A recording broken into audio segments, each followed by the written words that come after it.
Je vais vous présenter dans cette vidéo l'affûtage des chaînes de tronçonneuse avec la méthode de la lime plate. Avec cette méthode, les gouges ne sont plus affûtées depuis le côté comme avec la lime ronde, mais elles sont aiguisées depuis l'avant.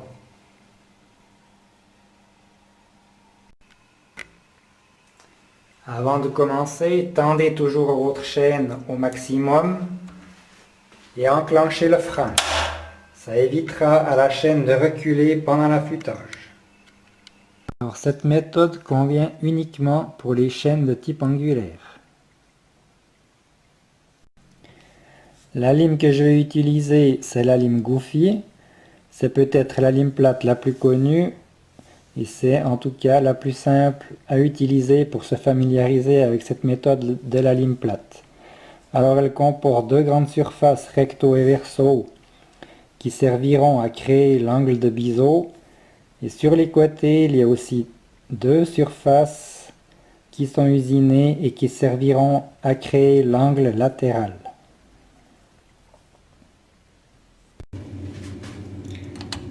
Alors on va pouvoir commencer l'affûtage. La première chose à faire, c'est de régler la pente de la lime dans le sens de la longueur. Cette pente doit être d'environ 40 degrés. Je vous montrerai, une fois que la gouge sera affûtée, un repère pour savoir si la pente est juste ou pas. La deuxième chose à faire, il faut régler l'angle de coupe. En principe, sur les chaînes angulaires, il est toujours de 30 degrés. Je vous conseille de le laisser comme ça. La troisième particularité de cet affûtage à la lime plate est que l'on peut varier l'angle de biseau très facilement en fonction des besoins. Tout simplement en inclinant plus ou moins la lime dans le sens de la largeur. Plus on la mettra de cette manière, plus on augmentera le biseau. Et au contraire, plus on l'inclinera de cette manière et plus on diminuera le biseau. Maintenant, la chose la plus importante à faire, c'est de toujours placer l'arête de la lime exactement sur la pointe de la gouge. Si vous placez cette arête plus bas que la pointe, comme ici, vous allez obtenir une espèce de bec sur l'angle latéral qui rendra l'affûtage très fragile et en même temps très agressif. Si au contraire vous placez la lime plus haut que la pointe, vous allez obtenir deux angles différents sur l'angle de coupe, ce qui est évidemment très mauvais.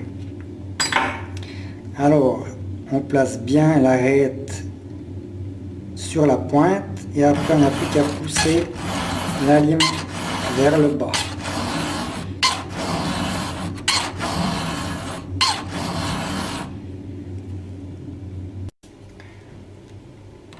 Alors je rappelle les 4 points qu'il faut surveiller pour un bon affûtage à la lime plate.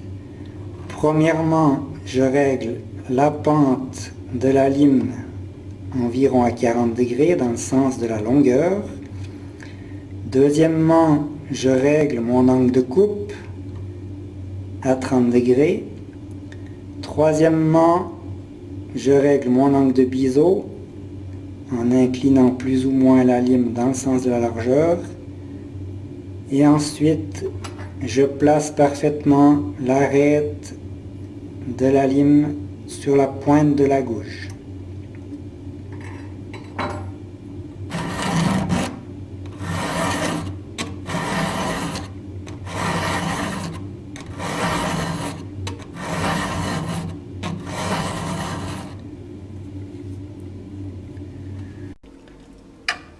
Je vous parlais tout à l'heure d'un repère qui pouvait nous indiquer si la pente de la lime était correcte ou pas. En fait, ce repère, c'est tout simplement ce trait que l'on voit ici qui part de la pointe de la gouge et qui rejoint l'angle qui se trouve sous la gouge.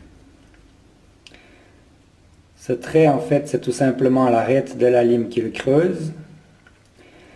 Et là, on se trouve vraiment dans la configuration idéale où l'angle de biseau occupe la surface la plus large possible sous la gouge.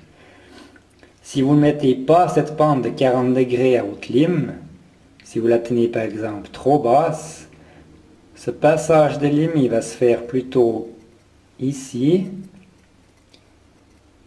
tout au bord de la gouge, et toute la surface qui sera à l'arrière là ne sera pas affûtée.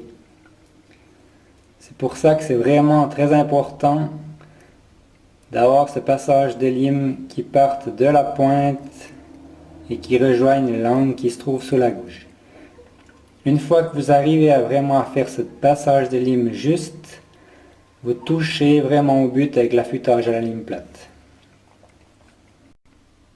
Alors pour tous ceux qui débutent avec cette méthode de la lime plate, essayez vraiment, vous placez bien l'arête de votre lime sur la pointe de la gouge, vous donnez 4-5 coups de lime et vous venez tout de suite regarder sous votre gouge si la pente de votre lime est juste.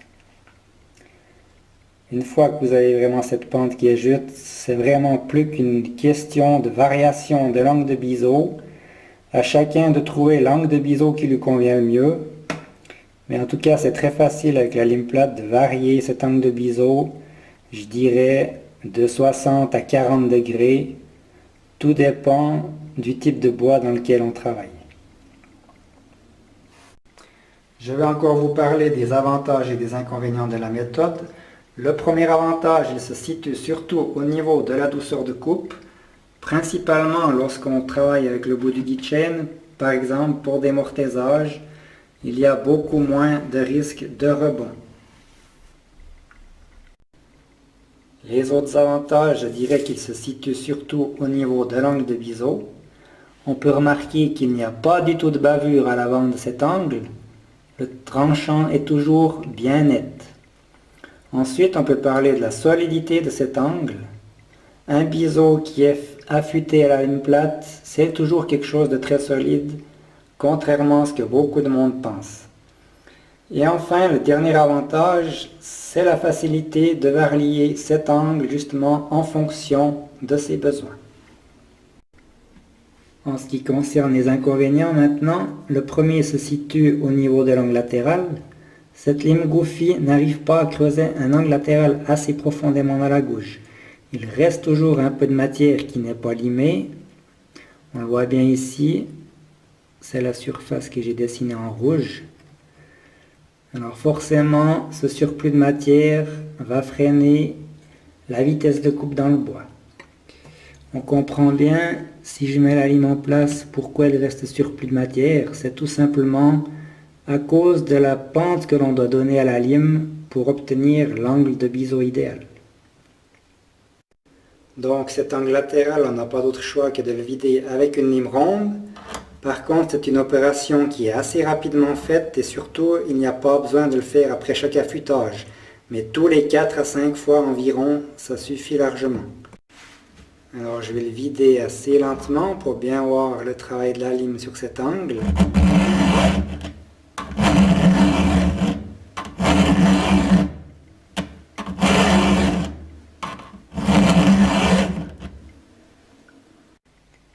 Une vue depuis l'autre côté pour bien voir la différence entre une gouge à gauche où l'angle latéral n'a pas encore été creusé et celle de droite où cet angle a bien été formé par la lime ronde.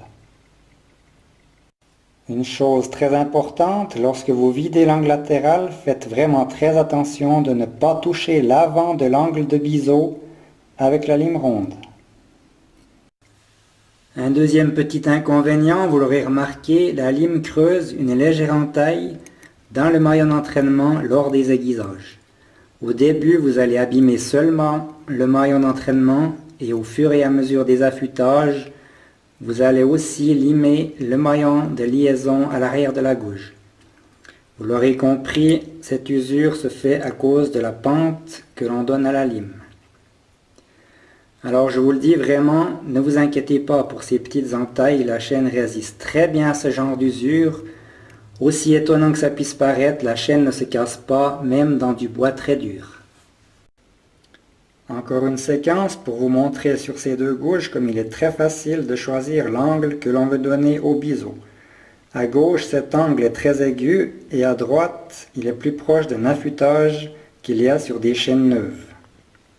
Donc, à chacun de trouver le bon compromis entre l'angle de biseau et la hauteur des limiteurs de profondeur en fonction de ses goûts et du type de bois dans lequel on travaille. Pour conclure, je dirais surtout aux professionnels, essayez cet affûtage à la lime plate.